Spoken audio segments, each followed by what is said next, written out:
¿Cómo definirías el yoga que transmite la escuela Sivananda? Pues muy sencillo.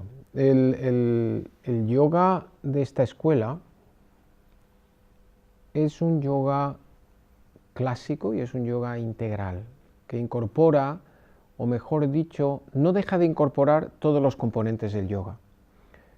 Cuando Swami Vishnudevananda, que fue uno de los discípulos principales de Swami Shivananda, vino a Occidente hace poco más de 50 años, trajo lo que era la esencia del yoga, de la práctica del yoga en India. Y en el proceso de incorporación de su sabiduría a los centros de yoga Shivananda que existen en todo el mundo, el yoga no prescindió de ninguna de sus características esenciales.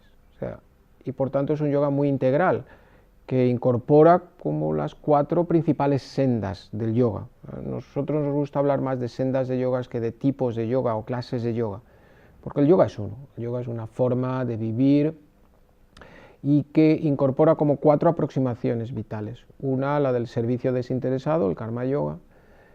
Otra, la del yoga de la devoción, el bhakti yoga. Una tercera, el raya yoga, que es el yoga del control de la mente. Y una última, que es el jnana yoga, que es el yoga, digamos, la aproximación más intelectual. Entonces, incorporamos tanto el aspecto intelectual como el devocional, como el del servicio, como el de la ansia natural de controlar la mente de cada uno de nosotros para encontrar ese punto de divinidad que todos llegamos dentro, y esa pequeña disolución o atemperación de nuestro ego, de yo soy y distinto de ti, ¿no? Eso es lo que hace el yoga, es el yoga en un sentido muy clásico. Y eso es lo que enseñamos en la escuela de yoga Shivananda. Swami Vishnudevananda hablaba de los 5 pilares básicos del yoga. Correcto, correcto. Sí, Swami Vishnudevananda cuando llegó a Occidente, en una primera fase especialmente en Estados Unidos y luego Canadá, donde está la sede social de la organización Shivananda en todo el mundo, estableció, para que los occidentales entendieran cuál era la práctica del yoga, como 5 elementos o 5 pilares, que no se los inventó él. Es importante que en general los yogis, ni los maestros inventaron nada, ni Shivananda se inventó mucho, ni Swami Vishnudevananda se inventó mucho, ni siquiera nosotros, sus seguidores, sus discípulos, nos inventamos, nosotros sí que no nos inventamos nada, eso es importante. Entonces ellos, especialmente Swami Vishnudevananda, compiló como en 5 pilares, como tú bien dices, lo que puede ser la esencia del yoga. En un primer lugar, la práctica de una serie de ejercicios, el ejercicio adecuado, que es la realización de asanas principalmente. Y luego incorpora que esos asanas tienen que realizarse con una respiración consciente especial, una respiración específica, una respiración adecuada a la naturaleza del ser humano, a través de técnicas que se denominan pranayamas. Por tanto, asanas, pranayama, segundo pilar. En tercer lugar, la consideración de que el ser humano tiene una naturaleza relajada, está diseñado física y mentalmente para estar relajado, pero si no lo está, enseñamos, compartimos la técnica de la relajación adecuada para que tu mente y tu cuerpo estén en descanso de manera continua, y ya estés en un entorno o en otro.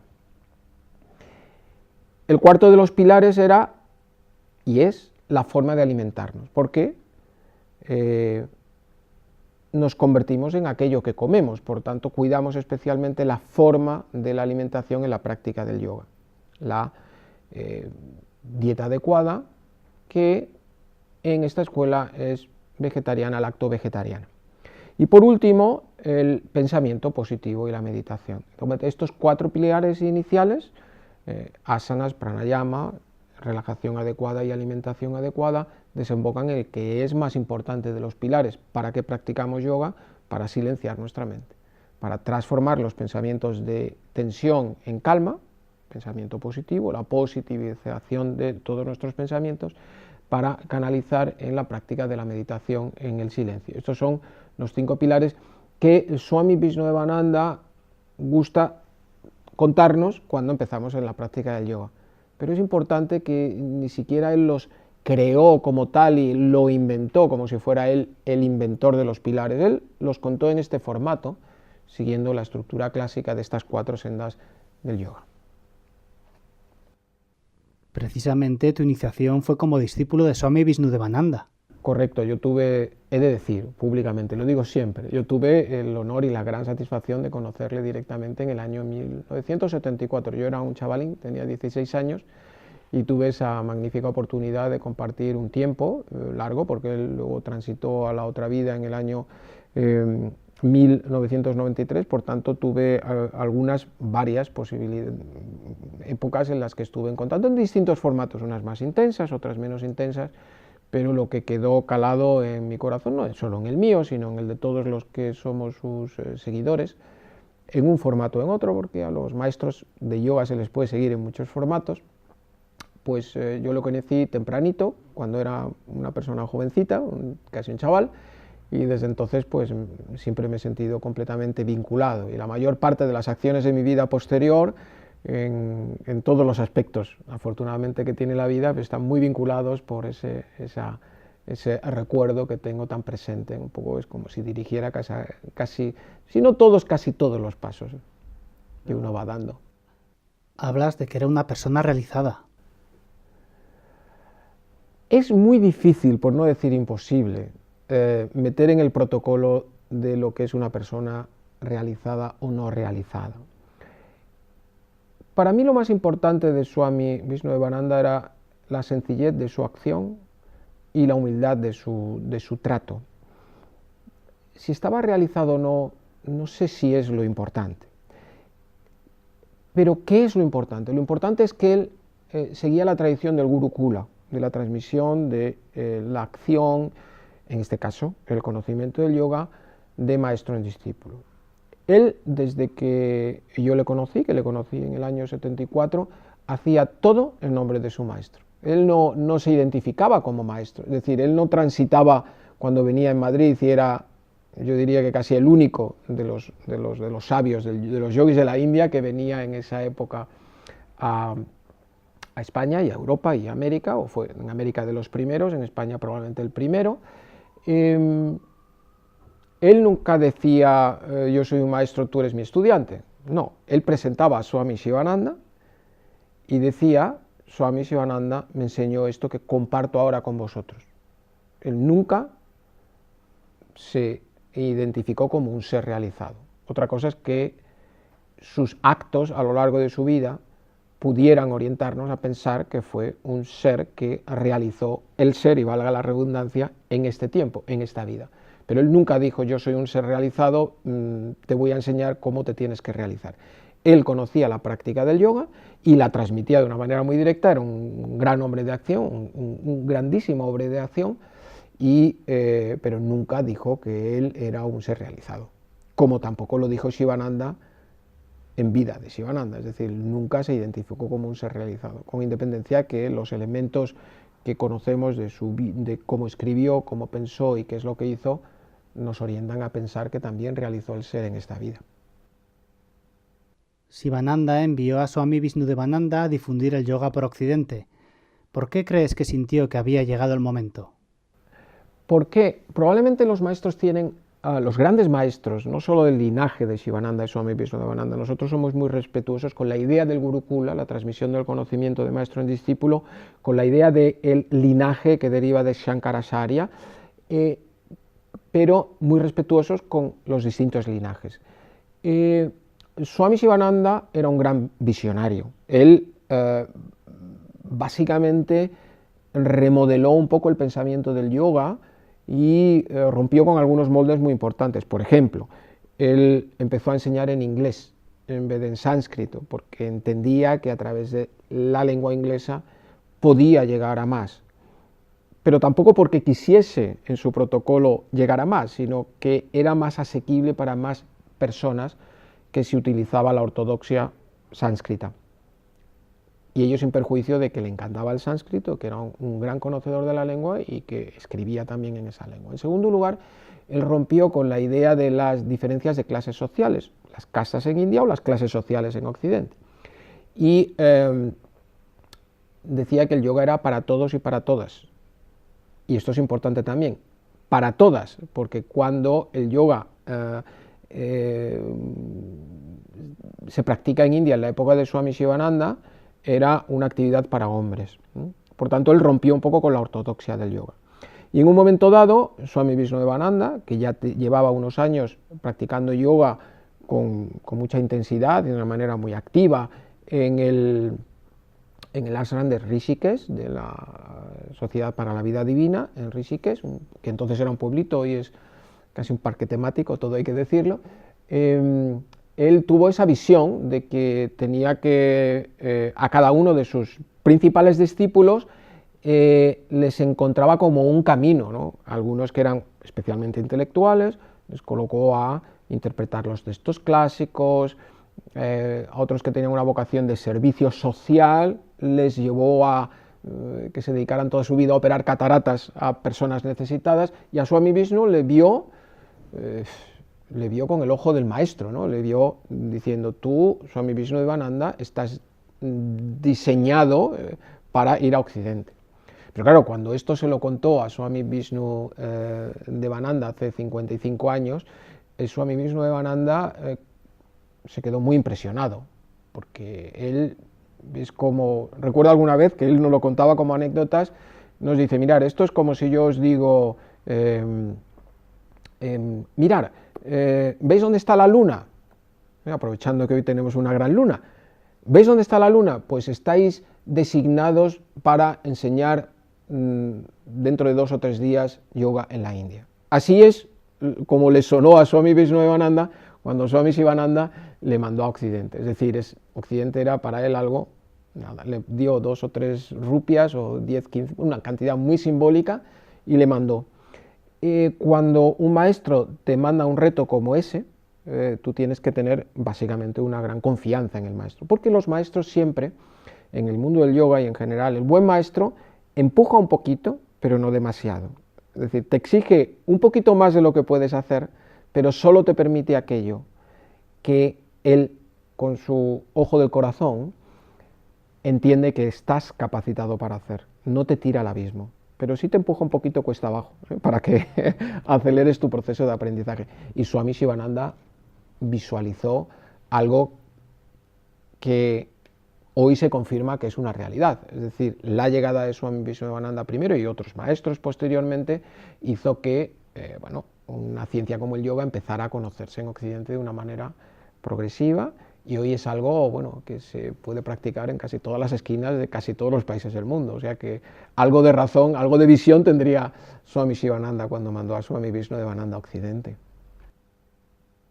¿A qué se refería Shivananda al decir que debemos trabajar aquellos aspectos del yoga de los que nos sintamos más alejados? Claro. Cuando hemos compartido cuáles son las 4 sendas del yoga, que no son sino como Swami Vishnudevananda a veces las presentaba como si pudiéramos subir una montaña desde 4 laderas, ¿no? La cara norte, este, las 4 clásicas laderas de una montaña. Pero que el yoga, la cima del yoga es solo una, las montañas solo tienen una cima. Esa es la cima de la unión, de la identificación del ser individual con el ser supremo. Entonces tú la puedes subir por una cara norte, sur, este, oeste. Cada una de esas 4 son las sendas que hemos mencionado antes: el Jnana Yoga, el Bhakti Yoga, el Karma Yoga y el Raya Yoga. Y Swami Shivananda decía: no debes de subir la montaña por el lado que conoces ya, porque si ya le conoces o tienes más facilidad. Entonces debes de caminar por la senda del yoga que más dificultades tiene para ti, porque en esa dificultad está tu aprendizaje principal. Pero luego finalmente la práctica del yoga es como si estuviéramos dando vueltas en espiral ascendiendo la montaña, de tal manera que cada cierto tiempo cambiamos de cara y practicamos las 4 sendas a la vez, pero en un momento dado las 4 sendas confluyen en la cima. La cima de la montaña es solo uno. Entonces, Swami Shivananda y en general la mayor parte de los maestros te fuerzan o te animan a practicar aquella senda, aquel tipo de yoga, de sadhana, que es como se llama la práctica espiritual, que más difícil es para ti. Porque, como dice, y en esto yo creo que los budistas lo tienen bastante claro, tu enemigo se debe de convertir en la vida en tu mejor maestro. De las dificultades, que es lo que viene a enseñar esta máxima, de las dificultades uno aprende mucho más que de las facilidades de la vida. Y por eso Shivananda animaba a practicar todas las sendas, pero especialmente a subir la montaña por aquella zona en la que nosotros encontramos más dificultades. ¿Cómo podemos aplicar las herramientas que nos da el yoga a la vida diaria? Mira, Swami Vishnudevananda nos enseñó, como mencionábamos al principio, con esos pilares tan sencillos, a realizar ejercicios, asanas, a respirar, a mejorar nuestra técnica de respiración, a vivir en un estado de relajación o aproximarnos a la vida en un estado de relajación, a cambiar la forma de comer para simplificarla y a transformar la forma en la que pensamos para permitir que los estados de ansiedad o de estrés se incorporen en calma, en silencio y podamos meditar. Todos son en el fondo el yoga es todo una técnica para poder meditar. No nos olvidemos de ello, aunque empezamos por los ejercicios y no empezamos por la meditación. ¿Y sabes por qué empezamos por asanas y no por meditación? Porque para meditar tienes que estar quieto. Y si tu cuerpo no está preparado para estar quieto, no puedes meditar. La mente no está quieta sino en un cuerpo estable. Y el cuerpo no está estable si no estás preparado físicamente para ello. En el yoga, Swami Vishnudevananda decía, no hay una clase de yoga y una clase de no yoga. No hacemos yoga cuando entramos en el centro de yoga. Y dejamos de hacer yoga cuando salimos del centro de yoga. Vivimos en yoga. Esa es como la esencia de la enseñanza de Swami Vishnudevananda. Él lo enseñó en un libro precioso que siempre me encanta enseñar, el libro del yoga, que fue en su día llamado la Biblia del yoga. Hoy es que hay tantos libros de yoga que ya nadie cree que exista una Biblia del yoga, pero el libro del yoga, cuando él lo publicó en los años 60, era un libro que en casi todos los países se denominaba la Biblia del yoga, porque era el libro de yoga, no había otros. Y por eso se llama algo tan directo como el libro del yoga, que hoy es impensable que alguien escriba un libro del yoga que se llame el libro del yoga. Entonces, él decía, tienes que incorporarte al asana de manera pausada, pero tienes que vivir el asana cuando también estás fuera de la clase de yoga. No hay un yoga y un no yoga, el yoga es la vida. Si aprendes a vivir en el estado de relajación física y mental, o, para ser un poco más modestos, aproximarnos a este estadio de relajación, vives en relajación cuando estás trabajando, especialmente cuando estás trabajando. Si tu tarea, cualquiera que sea, aparece desde la relajación física y mental, tu posición física en la silla será la correcta. Tu posición, que se convierte en asana cuando caminas, si tu caminar, tu paso 1, 2, 3 está relacionado con tu proceso respiratorio, inhalo 1, 2, 3, exhalo 1, 2, 3, caminas al mismo ritmo que respiras y respiras al ritmo de caminar, cuando nos movemos en la vida diaria, estamos practicando pranayama.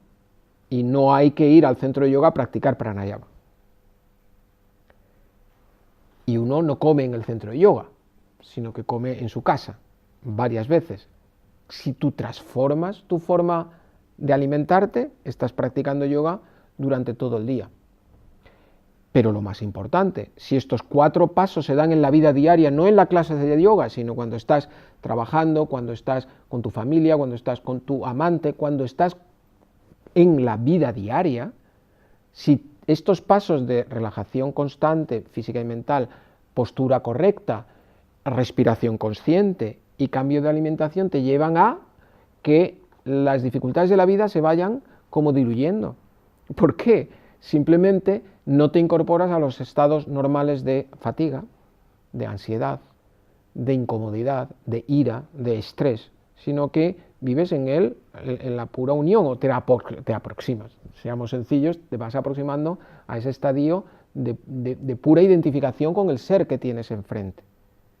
El ser que tienes, no a tu profesor de yoga, no a tus compañeros de la clase de yoga, sino a tu jefe, a la persona que trabaja para ti o la persona que camina y con la que te encuentras cuando estás en la calle caminando. Por tanto, el yoga es una ciencia de la vida, es una ciencia para la vida. No hay un yoga en los estudios y en las academias de yoga y un esto que es fuera de las academias de yoga y los centros de yoga, sino que el yoga es una forma de vivir y por tanto no solo se vive durante la clase, sino durante el día. ¿Y cuál es la bondad fundamental de esta práctica? Que si la incorporas poco a poco, de forma pausada, en tu vida diaria mientras estás despierto, también la incorporas en tu sueño. Por eso los yogis duermen estupendamente, no tienen problemas de sueño. Las personas que practican yoga no tienen insomnio. No pueden tener insomnio porque son conscientes de su respiración durante el día y por la noche la dedican a lo normal de la noche, a ponerse la almohadita y dormir. Has acercado el yoga a tus compañeros del mundo judicial. ¿Qué recepción ha tenido entre los magistrados? Bueno, he de decirte que no sabía que esta parte también iba a ser dentro de la entrevista, pero me encanta porque el yoga es una ciencia de la vida y es una ciencia para todos.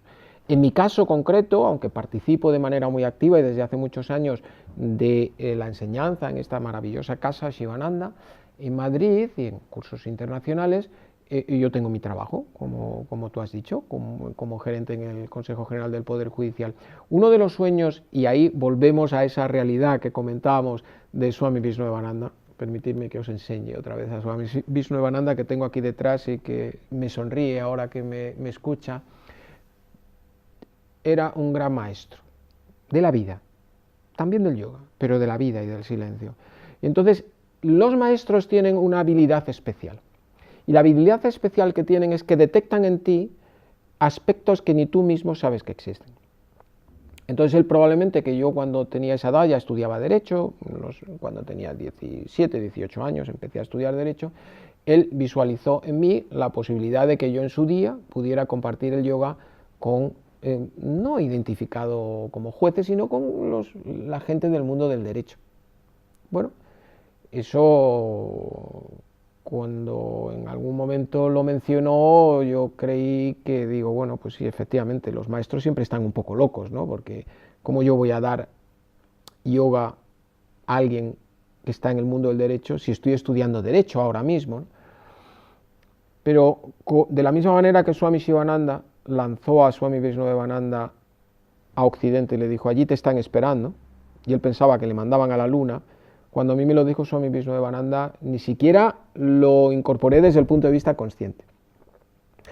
Después de unos 20 años de práctica sincera, o lo más sincera posible, del yoga y de formarme como profesor, entonces llegó un momento en que recordé aquella frase que dijo Swami Vishnudevananda después, que habían pasado unos 20 años. Y entonces visualicé cómo podíamos trasladar esa sonrisa, ese proyecto de Swami Vishnudevananda, a mi entorno laboral. Mi entorno laboral es un entorno laboral como cualquier otro, simplemente es el mío, la única diferencia es que es el mío. Entonces entendí el mensaje de Swami Vishnudevananda, del que ya habían pasado mucho tiempo, casi unos 20, quizá un poco más de años, y empecé a ver cómo poder incorporarlo en el mundo judicial, que es donde yo trabajo actualmente y trabajaba en ese momento. Y poco a poco fui convenciendo a las estructuras internas de esta institución del Consejo del Poder Judicial, para poder compartir el yoga con los jueces. Los jueces son personas que tienen como tú decías al principio, tienen una enorme responsabilidad social. Pasan su vida entera, desde que se inician su carrera hasta que la finalizan, resolviendo conflictos entre seres humanos.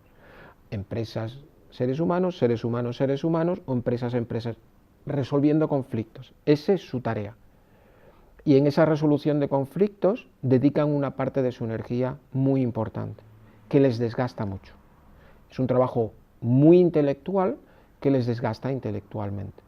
generan unas capacidades, obviamente, a medida que van poniendo más y más sentencias y resolviendo, sobre todo, más y más conflictos, pero crean problemas de ansiedad, de fatiga mental.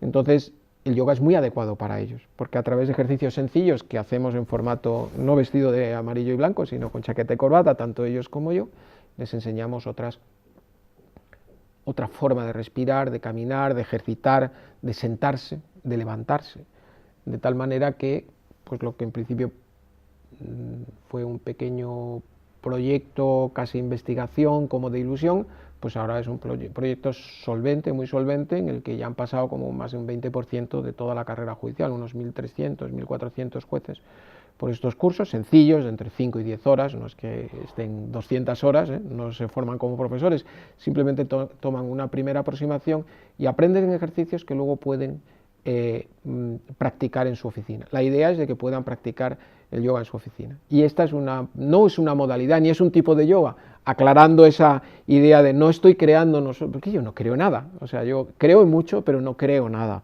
simplemente traslado ese espíritu de Swami Vishnudevananda y el que está un poquito más detrás, de Swami Shivananda, es lo único, es trasladar esa posibilidad de que el yoga puede llegar a todos los entornos. En mi caso, he tenido para mi bendición, de estar en un entorno muy específico, como es el entorno jurídico y judicial, y compartir esta energía con muchos jueces.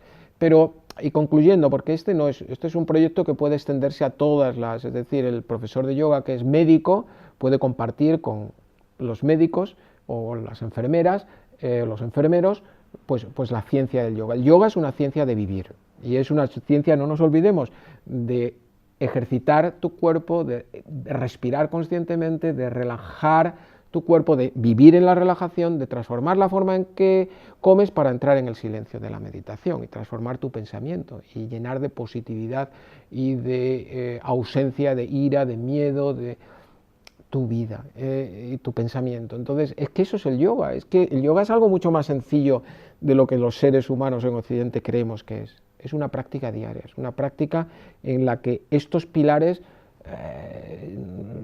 se convierten en pilares de un gran puente, de la transformación del ser humano, de la posibilidad magnífica que tiene el ser humano de transformarse, o no de transformarse, sino de pulir, ¿no? Porque en el yoga tenemos que olvidar, no nos debemos de olvidar que realmente el yoga no te da, el yoga te quita. El yoga lo que hace no es darte, es quitarte las capas de oscuridad que tú tienes, porque todos los seres humanos tenemos esa brillante, todos somos igualmente diamantes, lo único que estamos rodeados de una serie de capas que nos hacen básicamente identificarnos con nosotros mismos como algo diferente del gran alma, el alma suprema que todos llevamos dentro. Como gran aficionado a la poesía que eres, ¿crees que también en el yoga la búsqueda espiritual se expresa mejor con la poesía? Sin duda, sin duda. Estaba buscando un librito que no tengo aquí a mano, pero Swami Shivananda decía que la vida es más poesía que prosa. Era una de sus máximas de enseñanza. ¿Qué quería decir Swami Shivananda, o qué creo que quería decir? Que la poesía es probablemente el acto de amor más puro que existe en la forma de comunicar un ser humano a otro, o de un ser humano a otros. Entonces él, que era un gran poeta, escribió muchos poemas. Con el tiempo, que a mí me ha gustado mucho desde un punto de vista intelectual estudiar su obra, analizar su obra, me di cuenta que la mayor parte de sus mensajes estaban llenos de poesía. Cuando él decía, por ejemplo, sirve, ama, da, purifica, medita y realízate, que es una de sus grandes máximas de comportamiento, estaba trasladando el contenido del yoga no desde un punto de vista de la prosa, sino de la poesía. La mayor parte del trabajo de los grandes maestros de yoga, sobre todo en el final de sus tiempos, están más relacionados con la poesía y la transformación interna del ser humano y el compartir el amor desinteresado que con el saber enciclopédico. Probablemente casi todos los maestros pasaron por un tiempo de de recopilación, de estudio, de análisis, y luego casi todos tienden, sobre todo en esa última fase de ascenso en la cima, a ver que el yoga es una pura transformación interna del desamor hacia el amor. Y eso casi todos los maestros que yo he ido conociendo poco a poco, me he dado cuenta que casi todos aprenden a redactar sus testamentos y sus testimonios finales en una forma artística, y desde luego muchos a través de la poesía. ¿Y por qué consideráis como fundamental en la escuela Sivananda el curso de formación de profesores? Correcto, te quería hablar del proyecto más importante que Swami Vishnudevananda. Swami Vishnudevananda tenía dos grandes proyectos que se aunan en solo uno, que es formar o dar la experiencia a través de los cursos que él creó de formación de profesores de yoga Sivananda, cursos internacionales, formar al mayor número posible, no obsesionados por el número, sino por la calidad, de personas que se convirtieran de alguna manera en diplomáticos de la paz, ¿no? Entonces él creó el Teacher Training Course, Yoga Teacher Training Course, el curso de formación de profesores de yoga. Por él han pasado varios miles y miles de personas en todos los continentes en estos 50 años que lleva ya este curso funcionando. Este curso se hace como en tres fases, una primera de un mes, una segunda de un mes y una tercera de 15 días. En total la formación pues son como 2 meses y medio de una intensidad media alta, o yo diría que en algunos casos elevada. Y en el formato que él aprendió el yoga es convivir con el maestro, convivir con el profesor principal durante una temporada larga, lo más larga posible, para durante ese tiempo aprender todas estas técnicas de las que hemos estado hablando en la entrevista. Es interesante que la mayor parte de las personas que toman el curso de formación de profesores de yoga, Sivananda, no lo hacen con la idea de ser profesores de yoga. Esto es especialmente interesante, porque aunque el curso se llama curso de formación de profesores de yoga Sivananda, realmente lo que compartimos es el puro yoga. Entonces hay personas que comparten y quieren sumergirse en la piscina del yoga durante un tiempito largo, y entonces simplemente lo utilizan como transformación de su forma de ser. O sea, la mayor parte. De los cursos de formación, en cambio, hay sí personas que lo hacen porque quieren aprender a enseñar. Todos los que vienen aprenden a enseñar, pero sobre todo aprenden yoga y aprenden a vivir en el yoga. Eso es el proyecto principal. Y aprenden yoga para ser realmente, como Swami Vishnudevananda nos pidió, ser embajadores de la paz, es decir, de la paz interior y la paz exterior. Es como el elemento fundamental. Swami Vishnudevananda decía: la salud es la riqueza, la paz mental es la felicidad y el yoga muestra el camino. Ese es como su sentencia principal, ¿no? Su testamento, más que sentencia, es su testamento. El yoga facilita el camino para que los seres humanos tengamos unas relaciones pues más pacíficas, ¿no? Y eso es lo que me inspiró. Quizá por eso hay una parte de mi tiempo que le dedico, además de la enseñanza clásica del yoga, a la enseñanza un poco especializada al mundo judicial, porque como él decía que el yoga muestra el camino para la paz mental y los jueces y los magistrados de España resuelven conflictos en entornos donde no hay paz, me pareció adecuado regalarle a mi maestro, regalarle este proyecto, ¿no? Que es ayudar a los que se dedican a resolver los conflictos entre los seres humanos, los jueces y los magistrados, esta maravillosa esencia del yoga, esta técnica, ¿no? Pero esta técnica es una técnica muy abierta. Swami Vishnudevananda decía: está abierta a todos y a todas, por supuesto, con independencia de tu edad, de tu condición, de tu razón económica, de tu condición ética, de tu condición religiosa o no religiosa de la vida. Es algo muy abierto, porque todos necesitamos mejorar nuestra forma de movernos, de estar quietos, de respirar, de vivir en estado de relajación, de comer, para transformar. ¿Transformar qué? Nuestros pensamientos de ansiedad en pensamientos de alegría, de compartir y de alguna manera pues como decía Shivananda, de transformar nuestra vida de prosa en poesía. Un placer compartir con vosotros y con esta web maravillosa, pues el yoga tal como lo aprendimos en esta casa, y invitaros a todos a venir a nuestra casa, que es la vuestra, que es una casa de paz y que la tenemos en Madrid, pero bueno, tenemos un ashram flotante que circula por todo el mundo. Y bienvenidos, muchas gracias, y cualquier duda que tengáis, pues nuestra web está abierta y nosotros siempre abiertos aquí. Recordar, esta escuela está abierta 365 días al año, todas las horas del día y casi de la noche, así que es fácil encontrarnos. Muchas gracias a vosotros.